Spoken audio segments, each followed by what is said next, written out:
2025年年初，國產 AI 大模型 DeepSeek 橫空出世，震撼全球投資市場，帶動港股第一季升超過1成半。但係4月份特朗普關稅解放日重擊環球股市，港股由熱炒 AI 同 DeepSeek 投資主題，迅速由避險情緒蓋過。善於把握投資機會嘅 Chris Lo 年初運用 DeepSeek 研發嘅自家選股系統。喺市場形勢大轉向下 ，AI 又會選擇咩板塊作為資金嘅避風港？最重要，你唔好係跑輸大市。咁你望一望咧，其實941嘅走勢咧，佢呢度咧都顯示翻咧係 in line 嘅 performance。咁即係話咧，佢係與大市同步啦。如果佢一啲重要嘅位一路係向上移嘅時候咧，咁我哋咧都會用翻啲綠色嘅標籤。你見一路再上嚟咧，其實都係一路咧都係綠色嘅。咁反映翻咧，其實走勢係幾強嘅。Momentum strength 咧嗰個動力強度，咁喺24年啦嘅11月20日左右咧，其實咧佢咧係由紅色轉到綠色，即係話俾你聽咧，佢嗰個強度咧由弱轉強。咁你見到咧，其實咧都有一個幾長嘅延續性，我覺得咧值得咧係即係長期持有啦。其實佢業績咧雖然咧就唔係叫好突出啦，咁但係叫性就夠穩定啊。因為咧大家知道咧，我哋咧收息嘅時候咧要考慮兩樣嘢。第一，佢要有穩定嘅即係業務啦，咁亦都有一定嘅資金流啦。除此之外咧，嗰個派息方面啦，即係亦都即係起碼保持或者會增加啦。咁其實941係做得到呢樣嘢嘅，佢嗰個息好高，但係股價好波動或者咧佢有機會回落。即係比較大嘅幅度嘅時候咧，其實係會抵消咗我哋咧嗰個股息嘅，咁所以咧盡量揀啲股份咧避開呢樣嘢。咁我哋見到如果941一路慢慢咁向上升，升得好慢，咁即係起碼我哋知道佢跌嘅機會唔係太大，咁亦都咧唔會影響到咧我哋收息方面嗰個股息啦。3988咧都係類似嘅，咁大家知道啦，其實內銀股啦都係其中一個叫做收息嘅選擇啦，有一個咧係叫跑贏大市嘅情況啊，咁頭先咧中移動咧就叫做咧係即係與大市同步啦，佢又係4大行業務穩定，咁佢雖然又冇啲爆炸性嘅即係上升啦，咁但係咧佢慢慢升，加埋咧個息率亦都唔錯啦。至於第一季熱炒嘅 AI 概念，後市又會唔會捲土重來？ Chris Lo 就大派定心丸，認為關稅戰最嚴峻嘅情況已經過咗，後市會重現第一季 AI 嘅炒法，即係先炒硬件，再炒軟件，最後擴散去到唔同嘅板塊。恒指全年目標就繼續睇26,000點。我相信咧第二季 AI 咧係會繼續有一炒嘅，咁而家短期咧會受到美國嗰邊嘅關稅戰去影響啦。咁但係近日咧見到咧即係相關嘅一啲消息咧，其實咧對市場嘅影響咧係越嚟越細嘅。咁我相信咧雖然關稅戰冇咁快完，咁但係咧未必咧會好似早前即係有一個咁強烈嘅影響啦。咁所以咧我覺得咧仍都有一炒，同埋咧都睇翻啦。咁特朗普方面咧嚟緊咧都會即係有機會啦加翻內地嘅啲係即係芯片製造商或者相關嘅行業嘅關稅啦。咁但係喺內地嚟講咧，你話輸出去美國嘅芯片咧，其實就唔係太多嘅。咁所以呢個影響係比較細。同埋我相信啦，喺呢個咁樣嘅情況之下咧，唔排除咧會有國策推出。咁所以我覺得咧仍然利好，仍然有炒作嘅情況啦，甚至繼續咧係即係可能睇翻好啲嘅。因為暫時你睇咧，似乎咧關稅戰咧最嚴峻嘅情況咧已經係過咗㗎啦。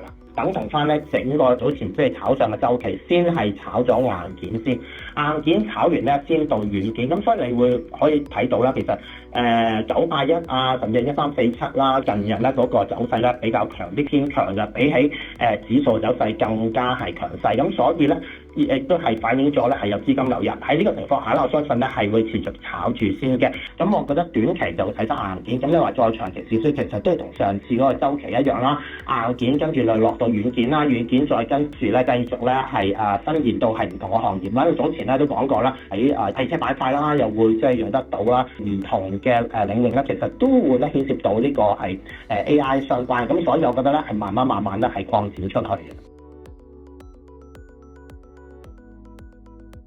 住到嗰方面咧，會都有不同嘅消息咧，咁對市場咧都帶嚟衝擊嘅。好啦，咁第二季方面咧，暫時咧可以睇翻保守啲嘅，咁未必去之前咁樂觀啦。即係話咁快到2萬億啦嚇。咁但係呢個咧係全年目標，暫時都不變嘅。4月7日咧，當日咧跌超過3000點嘅時候咧，其實咧係即係反映翻關稅戰嘅情況啦。咁所以咧呢個裂口咧其實係具有即係比較明顯嘅意義啊。咁如果嗰個關稅戰係有轉機，或者大家可以談判嘅話咧，其實咧呢個裂口係有機會補翻嘅。咁要補翻嘅時候咧，就要上翻去咧喺22,600點左右。咁但係你見到咧近日即係話未有一撇啦，大家都暫時未傾得埋，所以咧呢個位咧，我相信咧都會頂住先嘅。咁希望喺第二季啦，即係大家都會有啲轉機可以傾一傾啦。咁如果真係大家可以坐埋位傾嘅時候咧，咁我相信咧21,600呢個位咧有機會破得到嘅。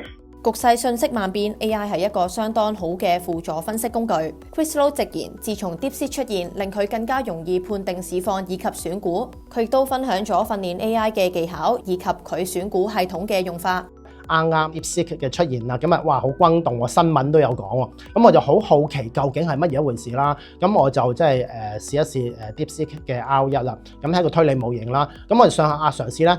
同佢講一啲好簡單嘢，譬如我想要畫條移動平均線咁得唔得咧？跟住咧佢係畫到喎，咁跟住我話可唔可以同我揾個技術突破？佢又揾到喎，跟住咧我諗下，咦咁就係我可以將呢啲嘢咧口述咗俾佢聽之後，佢幫我寫晒成個即係程式出嚟。大家用一啲即係 AI 模型嘅時候咧，其實咧有啲巧妙嘅，係要諗一啲方法講到個 keyword 俾佢聽，咁可能講一次唔啱，兩次唔啱，咁你就可以轉另外一個方法。譬如我想叫做個 alert 出嚟，由於佢出咗個突破，咁咧後尾咧我發覺原來係唔得嘅喎。跟住我話你同我做一個三角形嘅 label 出嚟，有個突破，咁佢做到。後尾咧我問佢究竟 alert 咩意思，佢話俾我聽就話，alert 咧就係咧一啲嘢要觸發咗先會 alert 嘅，而唔係普通呢個標籤貼上去就叫 alert。咁你就要避重就輕，有時我哋原來唔可以用呢個字嘅，我哋可以講 warning， 可以講 label， 但係唔可以講 alert。以下係 Chris 用今年第一季強勢股份小米作為例子同大家解釋。第一樣咧就係咧講緊個背景啦，背景個顏色咧係顯示翻個 momentum strength， 即係嗰個動力嘅強度。咁紅色嗰部分咧喺左手邊咧係見到係弱勢嘅，而綠色嗰部分咧就係顯示翻強勢。咁你見到咧由弱勢轉強勢之後咧嗰個股價咧亦都有轉強嘅跡象嘅。好啦，咁第二樣嘢咧就係咧嗰個 key level 啦。咁 key level 咧其實咧我哋就計翻一啲咧係重要啲嘅位置啦。